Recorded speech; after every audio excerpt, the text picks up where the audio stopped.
Semua orang bisa cari duit, tapi nggak semua orang bisa ngelola duitnya dengan baik. Aku berasalnya dari seorang pendosa keuangan. Aku malah menumpuk utang dulu. Kartu kreditku sampai hampir 17. 2019 aku resign, pensiun dini.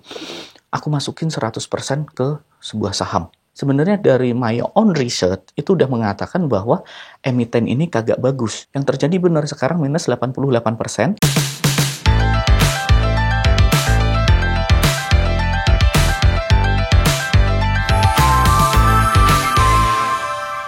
Tapi endingnya Glenda nge-gym itu sebenarnya pengen apa sih endgame-nya?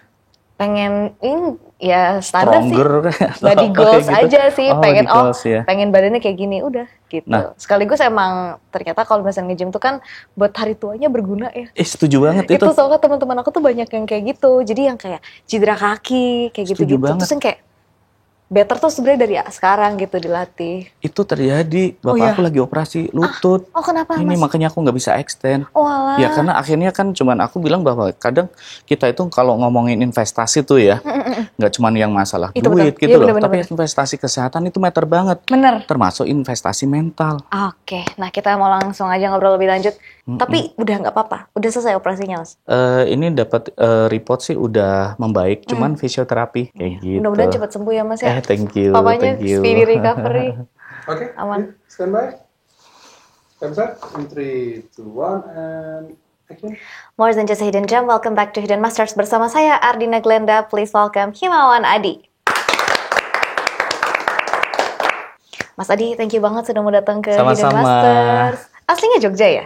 Aslinya Jogja, cuman kalau di KTP tulisannya lahir di Jakarta. Tapi aslinya lahir Jakarta? Iya, di Cipete. Cipete. Deket sini dong. Iya. Berarti ini balik ke rumah masa kecil gitu ya? Iya, tapi rumah masa kecil di Cimanggis. Jauh ya? Iya. Cipete Cimanggis? Ke Depok. Oke. Mas Himawan Adi, panggilannya Mas Adi ya? Adi, boleh ya. diceritain dong ke sahabat Miraset, sekarang ini kesibukannya lagi ngapain aja sih? Oke, halo sahabat Miraset ya. Kenalin, aku Adi, sekarang sebagai perencana keuangan kayak gitu. Atau kalau orang umum nyebutnya sebagai konsultan keuangan aja sih kayak gitu.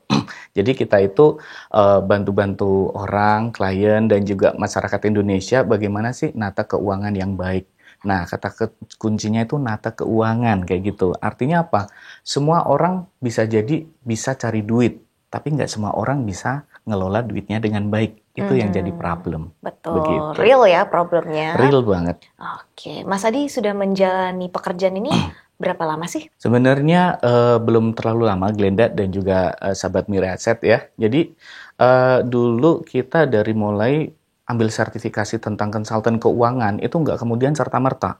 Bahkan mungkin kalau beberapa sahabat Miraset tahu, aku berasal dari orang yang bukan berkebebasan keuangan ya. Kadang kan perencanaan keuangan ngomongnya kebebasan keuangan tuh.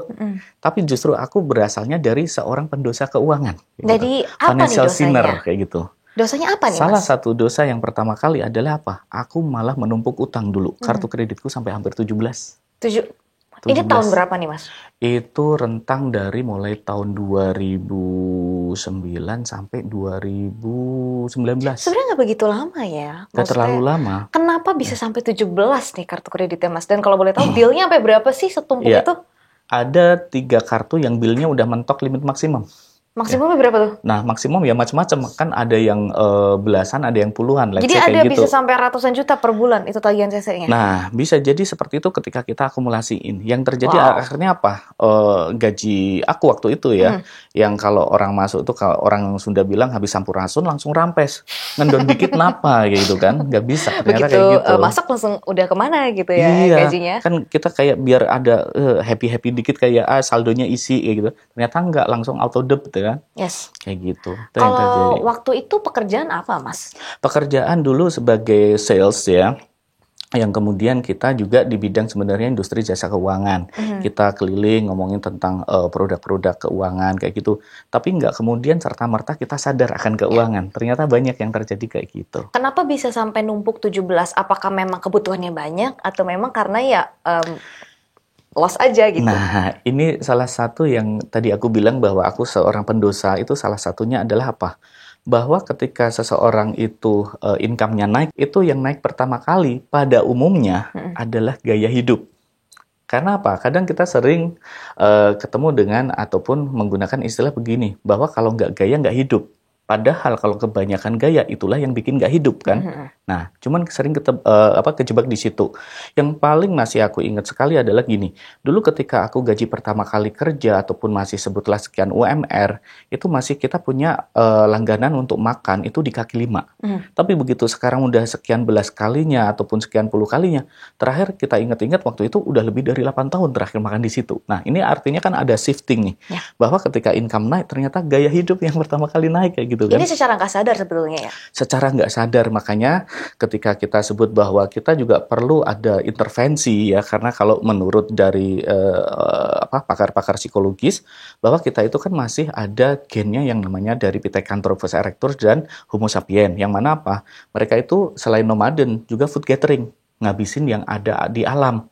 Bukan kemudian untuk saving atau sisihan kayak gitu kan. Jadi pada secara nature manusia ini konsumtif gitu ya? Secara nature-nya kayak gitu. Makanya sering disebut inilah basic insting kita di bidang keuangan. Ya, basic insting kita. Lantas bagaimana mengintervensinya? Kita perlu pelajari tentang tentang perencanaan keuangan kalau kayak gitu. Cuman itu kan akhirnya kita akan ngomong teknis. Selama behavior kita, selama kita punya mindset, system belief nggak berubah, sama aja. Contoh, siapa sih yang nggak tahu bahwa yang namanya invest itu bagus atau nabung bagus, tapi buktinya kenapa masih banyak yang hedon? Siapa juga yang kemudian nggak tahu kalau namanya berhutang itu bahaya, tapi kenapa banyak yang masih ngelakuin? Nah, ini yang makanya kemudian kita harus intervensi, selain juga dari sisi teknis kalkulasinya, kita juga sisi motivasinya apa nih? Apa yang nge-trigger? Why people do and why people don't? Kayak gitu.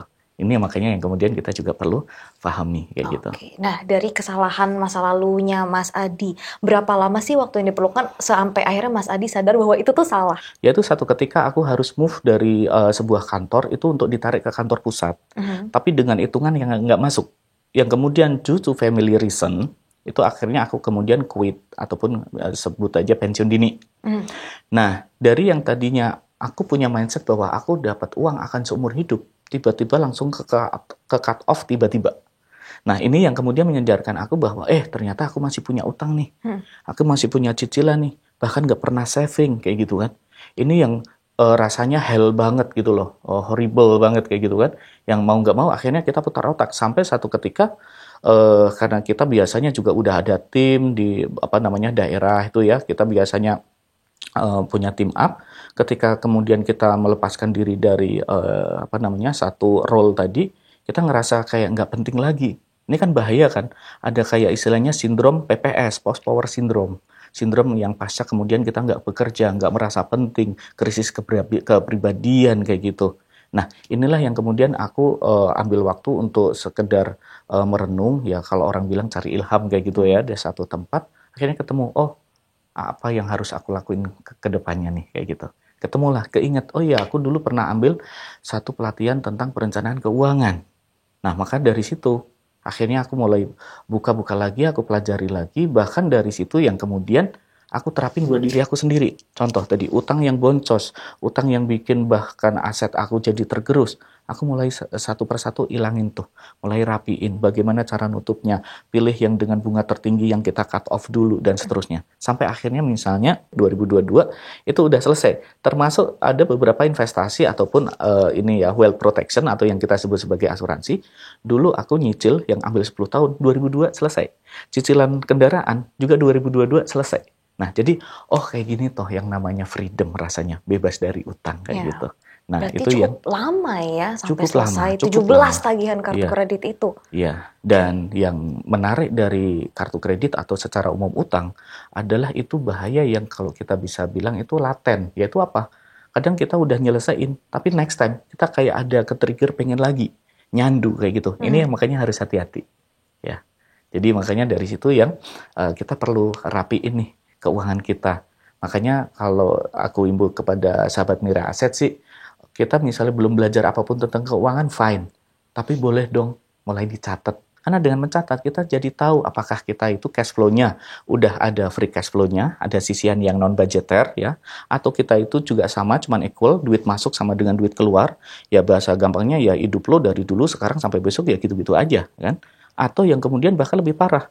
Ternyata dari income yang lebih kecil itu bahkan expense-nya gede. Loh kok bisa? Apa bisa? Sekarang makin bisa. Let's say misalnya contoh, seorang karyawan gaji 10 juta. Tapi di dalam gadgetnya, dia ada dari mulai toko hijau, orange, dan lain sebagainya, yang nawarin pay later. Nah, masing-masing pay later, let's say bisa buka sampai dengan 5 juta. Dia punya 5 e-commerce, berarti 5 kali 5, 25. Dia punya income 10, bisa dia konsumsi sampai berapa? Berarti 35 juta kan sebulan. Tapi bulan depan, nah utang udah langsung menunggu plus bunganya. Kayak gitu. Ini makanya yang harus hati-hati. Jadi kalau katanya Morgan Housel tuh yang di dalam bukunya Psychology of Money, dia bilang gini, ini bagus banget. Hiduplah di bawah dari pendapatan kamu. Artinya apa? Kalau aku punya income 5 juta, maka hiduplah dengan 4 juta. Kalau kamu punya income 10 juta, hiduplah di 8 juta. Artinya tetap ada free cash flow tadi. Gitu Glenda. I see. Oke, ini kan yang menjadi momok gitu ya di generasi sekarang, kemudahan akses untuk membeli sesuatu dengan margin yang tanpa ada syarat kayak gitu-gitu. Nah, secara sadar kan sebenarnya kita tahu itu nggak bagus. Nah, tapi gimana sih caranya untuk para sahabat Miraset ini secara gradual bisa mengimplementasikan kesadaran keuangan itu terhadap dirinya, atau lebih penting ya mental ya dari psikologinya, Mas. Nah, ini yang menarik. Gampang tapi nggak gampang ya. Iya, betul-betul. Yang pertama adalah ya kita mau ceritain yang namanya basic financial planning, perencanaan keuangan yang dasar. Yaitu nggak sulit-sulit, cuma 3. Yang pertama adalah kita bisa mendefinisikan ulang apa itu kebutuhan dan keinginan. Oke. Kebutuhan itu apa? Berarti sesuatu yang memang esensial kita butuhin, tapi ada batasnya. Contoh, Glenda lapar. Nggak mungkin karena lapar banget langsung jadi 5 porsi kan. Tetap ada batasnya.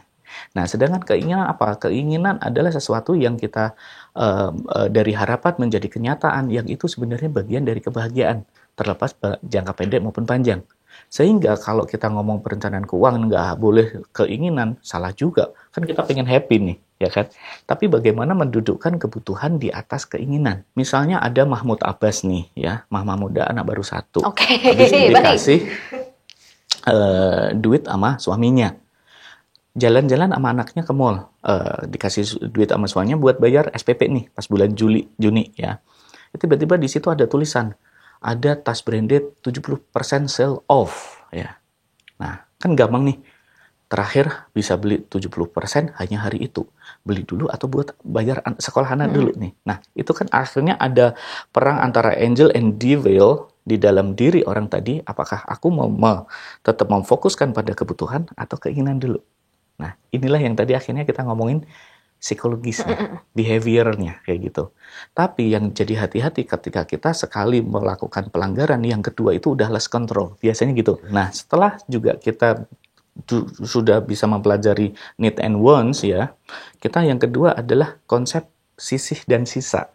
Nah, ini sebenarnya sederhana. Sisih itu dipotong di depan, sisa dipotong di belakang.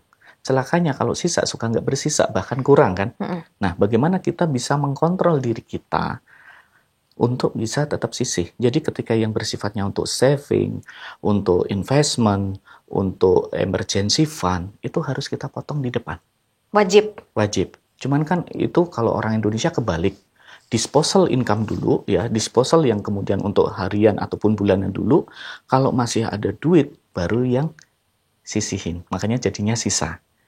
Jangka pendek mungkin belum ada efeknya, tapi kebayang nggak 10 tahun, 20 tahun, 30 tahun. Yang biasa nyisihin, dia akan secara disiplin dan konsisten mulai terakumulasi, yang sisa dia nggak pernah ada akumulasi, bahkan mungkin nggak pernah ada. Masalah besar bangsa ini adalah apa?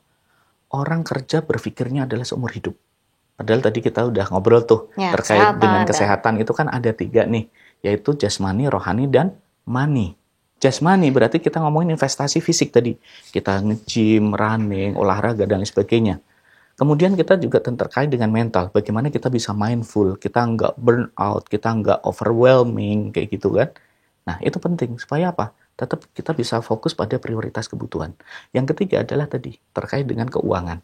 Nah, keuangan ini lantas bagaimana kita bisa memaknainya? dengan sisi sisa, dengan kebutuhan dan keinginan, kayak gitu kan. Kenapa? Karena di luar sana mereka sudah rancu apa kebutuhan dan keinginan, kayak gitu. Bukan berarti keinginan nggak boleh ya, tapi tadi kan Ya, ada keinginan batasnya bagian ya. dari kebahagiaan, tapi penuhi dulu kebutuhan, kayak gitu. Oke, jadi yang basic harus dibetul. Besok ada 2 kan. Nah, yang ketiga adalah smart budgeting tadi. Duit keluar dan duit masuk, usahakan duit masuk harus lebih besar dan lebih cepat daripada duit keluar. Yang harus diperlambat dan diperkecil. Sehingga ada free cash flow, ada non-budgeter, ada yang kemudian bisa di-saving. Kayak gitu. Nah. Itu aja sih 3. Baik, kalau kita ngomong soal investasi, tempatnya di mana nih Mas? Nah, investasi ini unik ya, karena ketika kita sudah masuk di era pasca pandemi ini, kita ketemu dengan istilah FOMO. Kita ketemu istilah YOLO, kita ketemu dengan istilah FOPO, ya kan? Sebenarnya ini kembali lagi ke fenomena psikologis ya, Mas. Akhirnya Banyak lari-lari banget ya. ke sana. Karena memang ini the two are linked ya. Jadi 2 ini akhirnya saling berhubungan. Kenapa? Money nggak bisa sendirian. Tapi rohaninya juga akhirnya kemana-mana ngikutin di balik dari money tadi. Ya. Nah, jadi ketika kita melihat kasus untuk bagaimana misalnya kita ngomongin investasi, akhirnya kita butuh yang namanya perencanaan investasi. Kenapa? Investasi direncanakan untuk apa? Untuk mencapai tujuan. Tapi kalau orang nggak punya tujuan, asal investasi aja, itu sebenarnya masih tetap di definisi FOMO, fear of missing out, hanya karena dia nggak pengen mungkin ketinggalan teman, ketinggalan kesempatan, atau tergerus dari sisi inflasi. Itu aja kalau yang inflasi udah bagus ya, istilahnya begitu ya. Tapi kalau tadi hanya ikut-ikutan, bahkan nggak melakukan riset sendiri, kayak gitu kan, itu yang bahaya. Sehingga investasi itu harus dimaknai, harus ada ruhnya. Ruhnya ini apa? Yaitu tujuan. Nah, kalau ruhnya udah dapet, tujuan udah dapet, baru kita mau tanya nih, kendaraannya mau pakai apa? Untuk biar tahu kendaraannya apakah mau jalan kaki, mau pakai motor, mau pakai mobil, ataupun yang lebih melesat lagi, berarti kita perlu tahu keberanian kita terkait dengan kecepatan. Yaitu kita sebutnya sebagai risk profile. Keberanian terkait dengan risiko investasi. Bagaimana caranya? Ada banyak sekali tool dan juga kuesioner yang bisa kita kembangkan ataupun kita lakukan. Oh, apakah aku seorang yang agresif, berani risiko tinggi, atau yang menengah, moderat, atau yang konservatif? Sekarang berita bagusnya, termasuk juga di Mirai yang aku tahu, itu ketika orang mau masuk investasi aja udah di screen ini. Saya sangat happy gitu. Kenapa? Supaya orang nggak terjebak untuk masuk ke dalam instrumen yang sebenarnya dia fear of. Ya. Dia sendiri takut kayak gitu kan. Kebayang nggak sih Glenn, apa yang terjadi ketika seorang konservatif masuknya ke super agresif? Nggak bisa tidur, peace of mind. Turun 15% udah mau di cut loss aja kayak gitu kan. Mending kalau cut loss, kalau sampai stres ya nah, kan. Stres atau bahkan ya mohon maaf nih, suicide. Kan serem banget tuh. Dan pakai duitnya duit panas, bukan duit adem misalnya kan. Ini yang kemudian kita nggak pinginin. Atau yang kebalikan juga, seorang agresif tapi masuknya konservatif. Nggak nendang Stres juga aja ya. Kok nggak kemana-mana ya duit gue kayak gitu kan.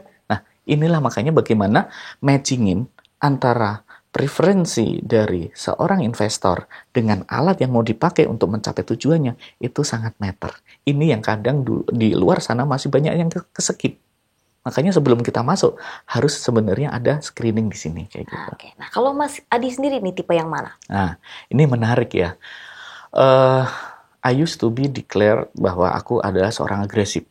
Sampai satu ketika, duit pensiun aku dulu tuh yang terbatas ya, ketika 2019 aku resign, pensiun dini, aku masukin 100% ke sebuah saham.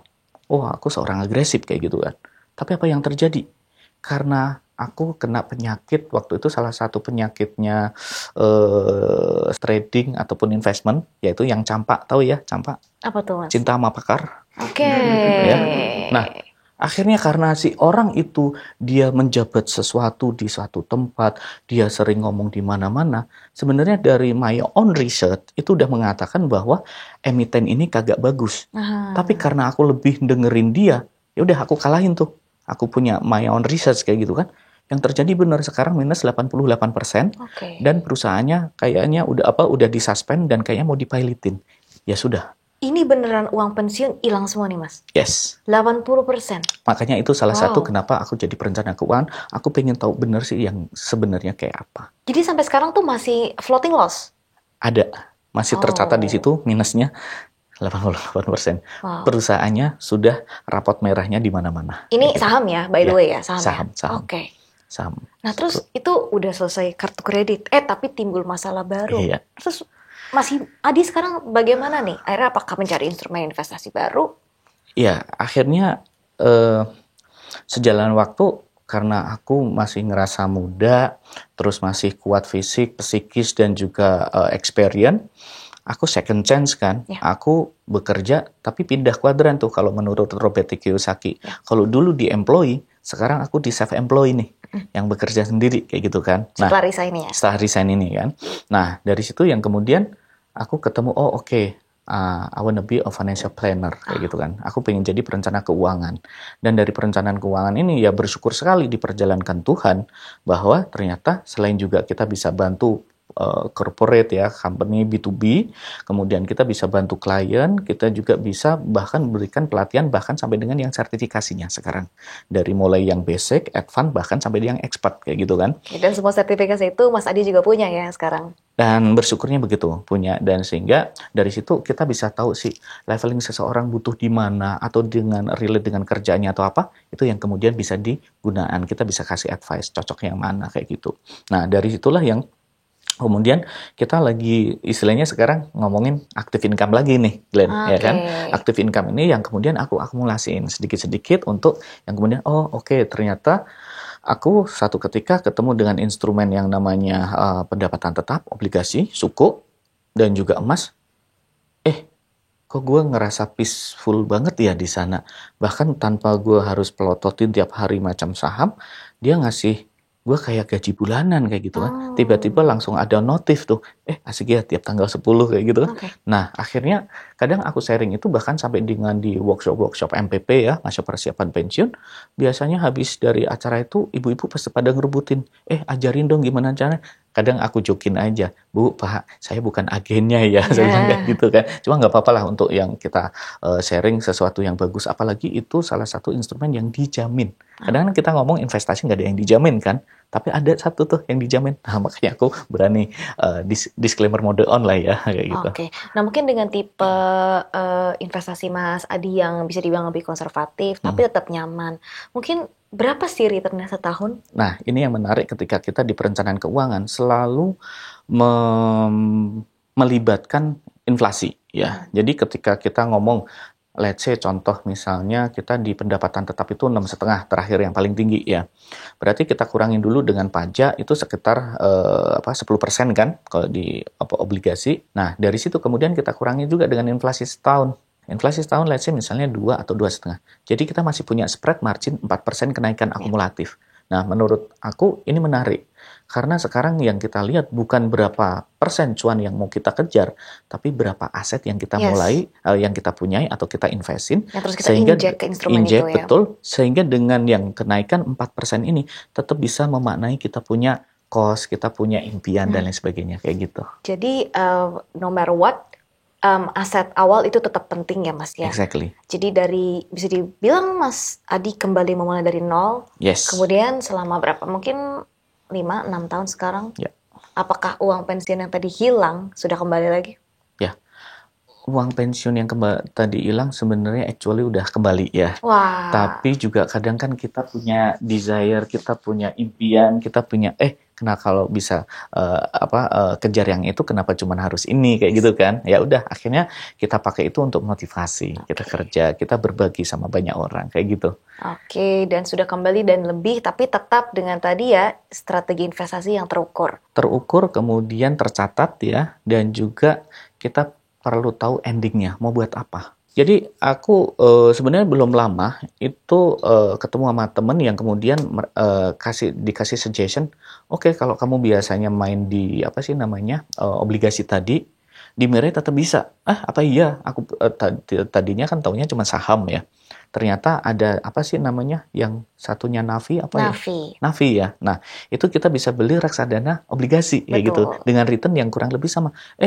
Begitu aku cek, iya juga ya, dia kok udah mulai naik nih NAB-nya kayak gitu. Nah ini yang kemudian aku ngerasa zaman sekarang ini udah dipermudah, tinggal yang penting kita kuatin, kita punya fundamental, alatnya bisa pilihan, dan tanpa aku endorse, Mire menurutku juga salah satu yang user friendly kayak gitu. Itu sih yang aku rasain. Baik, nah, ngomongin personal finance goal ya. Ya. Untuk Mas Adi sendiri, apa sih goalnya? Goal aku sebenarnya banyak ya, tapi kalau bisa kita notice itu pengen pensiun dini sekitar mungkin 5 sampai dengan 10 tahun ke depan, itu aja. Artinya bahwa apa gunanya kalau kita itu pensiun di waktu yang sama, tapi kita udah secara fisik ya udah jadi di usia-usia yang kayak gitu kan maksudnya. Nah ini makanya bagaimana kita sudah berkebebasan tapi bisa kemana-mana nih kayak gitu. Makanya investasinya kan tadi 3 ya, investasi di keuangan, investasi kesehatan, dan investasi di jiwa kayak gitu. Nah, Mas Adi boleh dibagikan juga nih tips kepada sahabat Miraset gimana caranya supaya bisa lebih sadar secara keuangan dan akhirnya investasinya berhasil sesuai dengan profilnya masing-masing. Ya, jadi kita perlu kenalin nih Glenda dan juga sahabat Miraset. Ada yang namanya kalau kita ngomongkan siklus keuangan siklus hidup seseorang dari mulai kecil, mulai produktif dan sampai dengan usia pensiun. Kalau bagi aku, pensiun dini itu adalah sebuah tujuan. Oh. Kenapa? Ya karena kita nggak perlu seumur hidup hanya untuk cari basic nih, cari untuk bagaimana tetap bertahan hidup kan. Nah makanya investasi ini sebagai menjadi sesuatu yang menarik. Karena apa? Ketika kita pakai sisihan aja nggak cukup, berarti kita butuh leverage, daya ungkit. Ya, nah daya ungkit inilah yang kita sebut sebagai wealth accumulation, pengakumulasian dari kekayaan. Nah, sehingga investasi yang kita lakukan, kita pertama tadi harus lakukan riset, kita sendiri tipikal apa, kita kasih ruhnya tujuan, baru kemudian kita pilih engine-nya.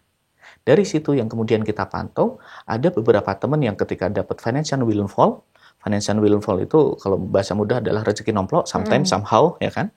Atau yang kemudian kita dengan metode yang DCA, kita cicil berkala dari investasi kita, sehingga kita punya yang namanya apa? Fase keuangan.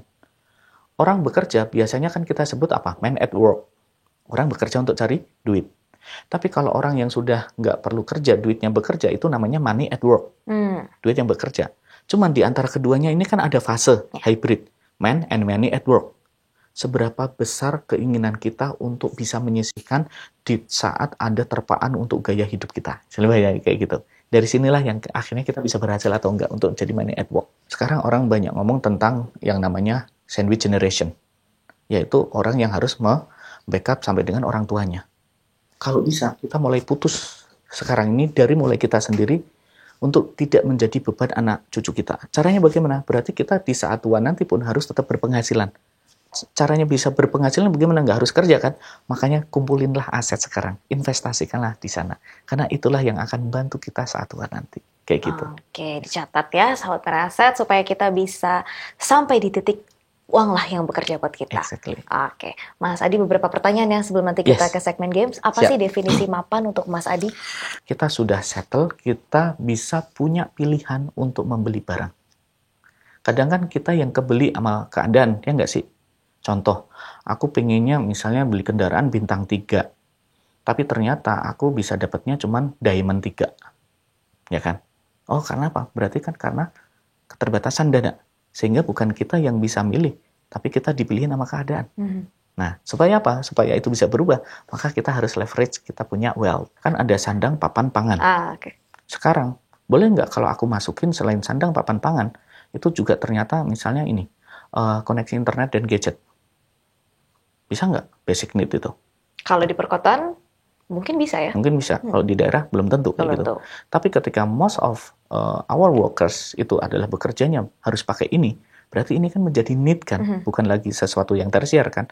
Jadi makanya arti yang lebih luas lagi sebenarnya kita punya definisi masing-masing. At least adalah kita nggak kebeli oleh keadaan tadi. Begitu. Oke, dan yang terakhir ya sebelum segmen games, apa sih definisi sukses untuk Mas Adi? Nah, kalau aku melihat sukses dan mapan, ini sebenarnya salah satu yang nggak bisa dipisahkan.